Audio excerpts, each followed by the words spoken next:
In a quiet suburban neighborhood of Pennsylvania, 62-year-old Judy Harris was enjoying her peaceful retirement days. After a nursing career spanning over 30 years, she now only occasionally volunteers for community health consultations. Her joy in life was her 6-year-old grandson, Tommy. Judy has 2 children. Her older daughter, Sarah, lives far away, but they keep in frequent contact. Her son, Scott, lives nearby and is raising Tommy with his wife, Linda. However, recently, Judy had been feeling a bit uneasy about Scott and Linda's parenting approach. It's important to encourage a child's independence, but those two are taking it a bit too far, Judy had once confided to a friend. Still, she was grateful to be able to watch her grandson grow up close by. The oak leaves swaying in the breeze quietly announced the arrival of autumn. Judy had just returned from a short 3-day trip. The little getaway with her friends who volunteer at the nursing home had been a much-needed refresh for her. Placing her suitcase in the entryway, Judy took a deep breath. "I'll stop by Scott's house and give Tommy his souvenir," she murmured to herself. Her love for her grandson transformed her tired expression into a gentle smile. After a 15-minute drive, Judy arrived in front of Scott's house. However, her excitement quickly turned to anxiety. She could see a small figure lying on the doorstep.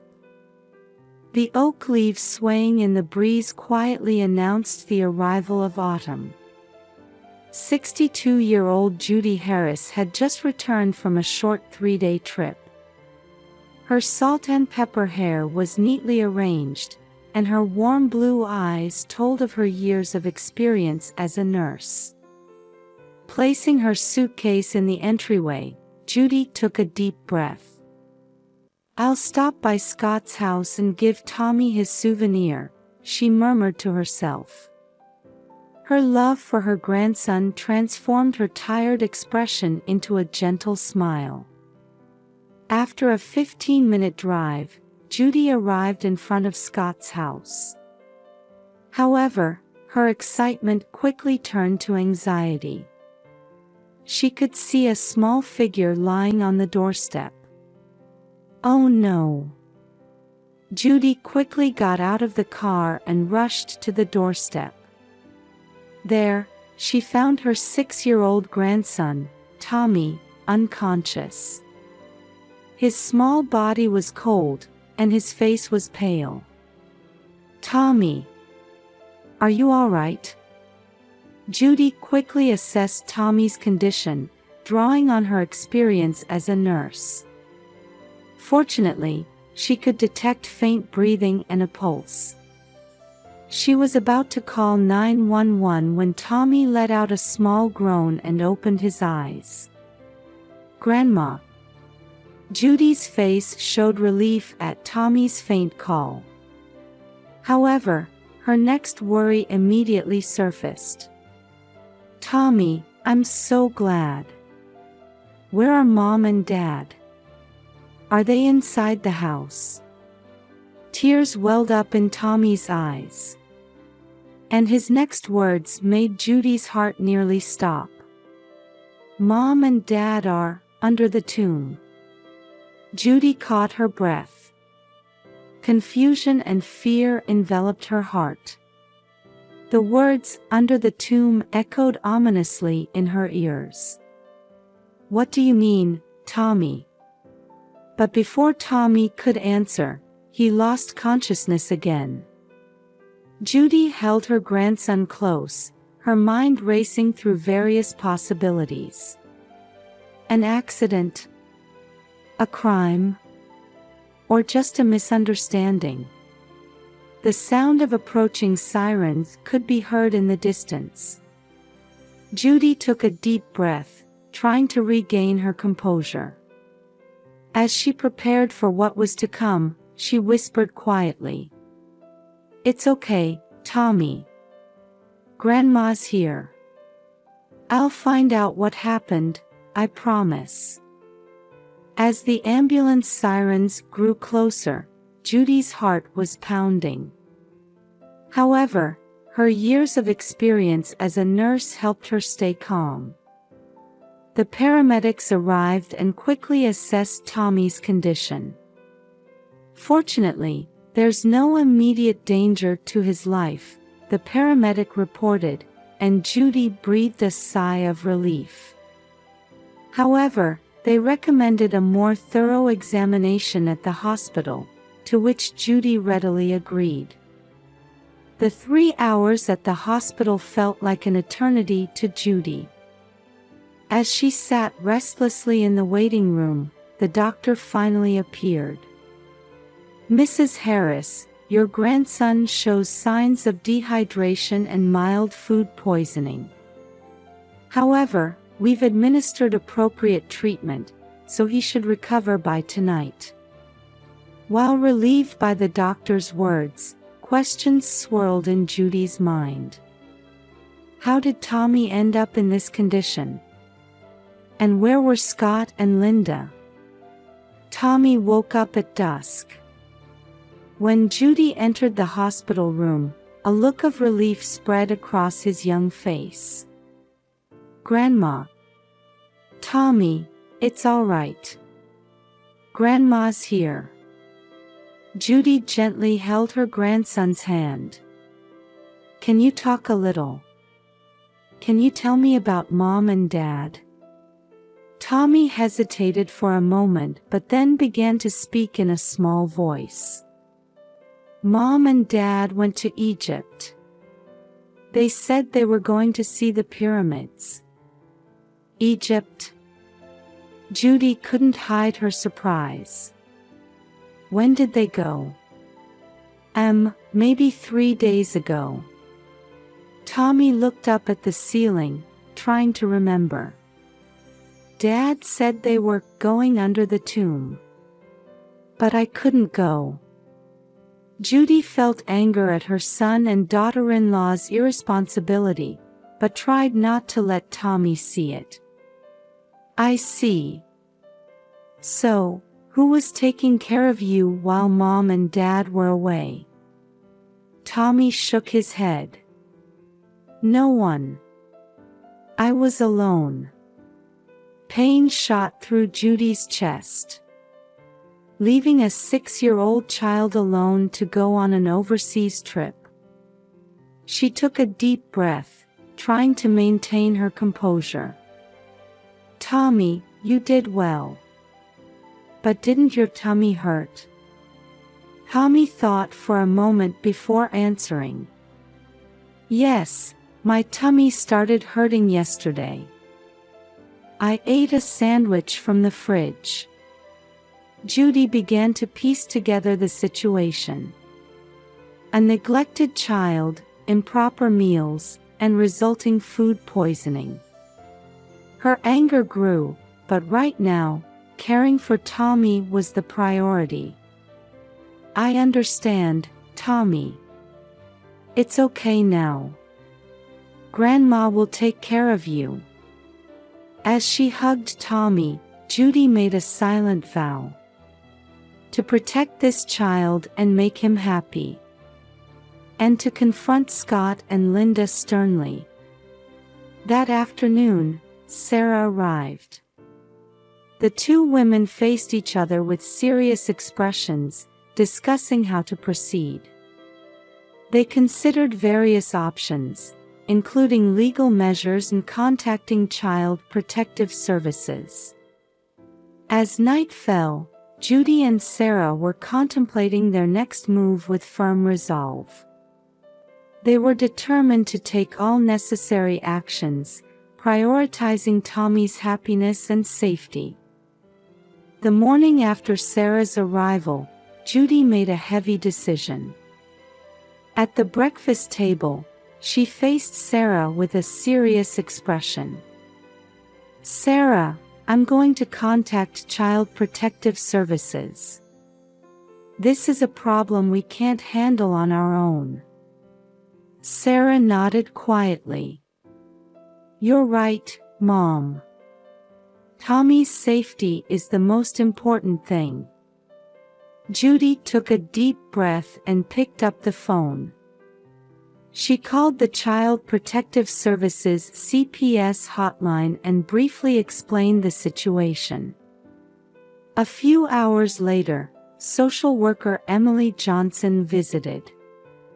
Emily was a woman in her mid-30s, with kind eyes and a calm demeanor. She sat in the living room facing Judy and Sarah, carefully listening to the details of the situation. "Mrs. Harris, please tell me more about what happened," Emily gently prompted. Judy explained the sequence of events, detailing Tommy's condition and his parents' actions. Emily listened intently, occasionally taking notes. "This is indeed a serious situation," Emily began, choosing her words carefully. "First, I recommend starting legal proceedings to become Tommy's temporary guardian. We should also report this to the police as a possible case of child neglect." Judy and Sarah looked at each other and nodded. Emily continued, "I can refer you to a trustworthy lawyer. And I'll support you in reporting to the police." That afternoon, Judy met with the recommended lawyer, Martha Clark. Martha was an experienced female lawyer in her 50s, highly regarded in the field of child welfare. "Mrs. Harris, let's start the petition to become your grandson's temporary guardian right away," Martha said firmly. "We'll ask the court for an emergency protection order. This will allow you to act as Tommy's legal guardian even if his parents suddenly return." Judy's face showed relief.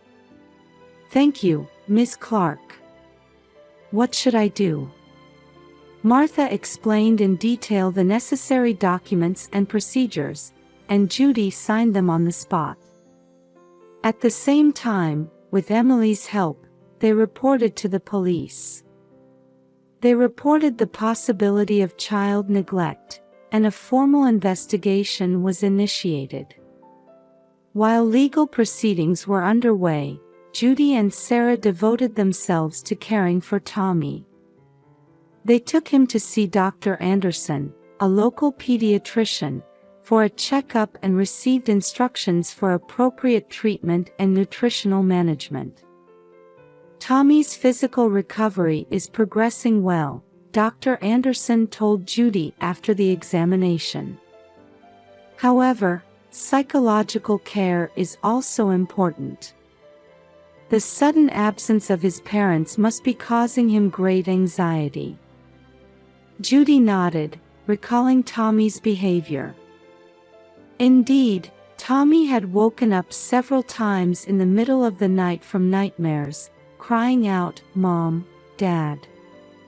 Please continue to provide a stable environment and love as much as possible," Dr. Anderson gently advised.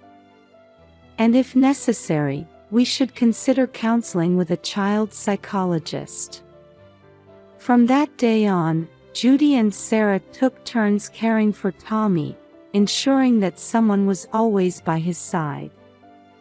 Tommy gradually began to smile again, but Judy's heart ached when she saw him staring into the distance at times.